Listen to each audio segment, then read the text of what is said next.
আসসালামু আলাইকুম। চলে আসলাম আপনাদের মাঝে নতুন একটা ভিডিও নিয়ে। তো আজকের ভিডিওটা একটু অন্যরকম। তা আমার লাইফের যে শৈশব কৈশোর যেখানে আমি কাটিয়েছি সেই বাড়িটা আপনাদের দেখাবো। হয়তো বা আপনাদের ভালো লাগতে পারে আমার সেই ছোট থেকে বড় হয়েছি যেই বাড়িতে থেকে। তো আমার জন্ম যেখানে হয়েছে সেই বাড়িটা আপনাদের অবশ্যই দেখাচ্ছি। তো আপনারা দেখে যদি ভালো লাগে অবশ্যই কমেন্টে জানাবেন আমাদের বাড়িটা কীরকম আপনাদের লেগেছে। তো এখানে এই জায়গাটা মানে আমার সবচেয়ে ফেভারিট একটা জায়গা। তো এখানে মানে একদম পুকুর থেকে একটা ঠান্ডা হাওয়া আসে এবং বাতাসের সাথে একটা ঠান্ডা হাওয়া আসে। এখানে বসলে বা দাঁড়ালে অনেক ভালো লাগে। মানে এই জায়গাটা আমার অনেক পছন্দের একটা জায়গা। তারপর হলো পুরো বাড়িটা আমি আপনাদের অতটা দেখাতে পারবো না, যেহেতু একটা সন্ধ্যা সন্ধ্যা ভাব হয়ে গেছে। তো এই জন্য আমি একটু দূরে যাচ্ছি না। তো পুরো মানে যতটুকু দেখানো সম্ভব বাস অতটুকুই দেখাবো। তো এখানে আমাদের অনেক কাঁঠাল গাছ আছে। তো কাঁঠাল ধরেছে মোটামুটি ভালোই। তারপর এই সিজনে একটু কমই কাঁঠাল ধরছে, তো অতটা ধরে নেই। আমের সিজন যেহেতু আম কমই ধরছে, আমও অত বেশি ধরেনি। তো যতটুকু ধরেছে তো আমার কাছে মানে ভীষণ ভালো লাগে যখন আমি আমার শ্বশুর বাড়ি থেকে বাপের বাড়ি যাই। যখন আমাদের বাড়িতে ছোট থেকে বড় হয়েছে, আমার সবসময় আমার ভালো লাগে আমাদের বাড়ি, যেহেতু আমার নিজের জন্ম যেখানে সেখানে তো অবশ্যই ভালো লাগবে। তো এই বাড়িটা আমার অনেক পছন্দ, মানে নিজেদের বাড়ি বলে কথা না, আপনাদেরও পছন্দ হবে দেখে। তো এখানে আমাদের এটা হলো পুকুর। তো এখানে মাঝে মাঝে বিকালে এই সিঁড়িতে বসি যখন, তখনও অনেক ভালো লাগে। অনেক বাতাস, ঠান্ডা একটা বাতাস আসে এই সিঁড়িতে। বিকেলে অনেক বসে সময় কাটাই, এখানে অনেক ভালো লাগে বসে থাকতে। এই সিঁড়িতে বসে বসে এখানে মানে পুকুরের সবুজ গাছপালা বা সব কিছু দেখতে, ঠান্ডা হাওয়া সবই মানে সব কিছু অনেক ভালো লাগে। তো আমাদের পুকুরটা আপনাদের কেমন লেগেছে অবশ্যই কমেন্টে জানাবেন।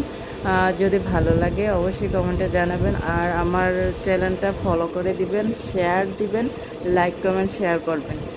তো পুরো বাড়িটা আমি আপনাদের দেখাচ্ছি। তো এখানে অনেক কাঁঠাল গাছ আছে আমাদের পুকুরে।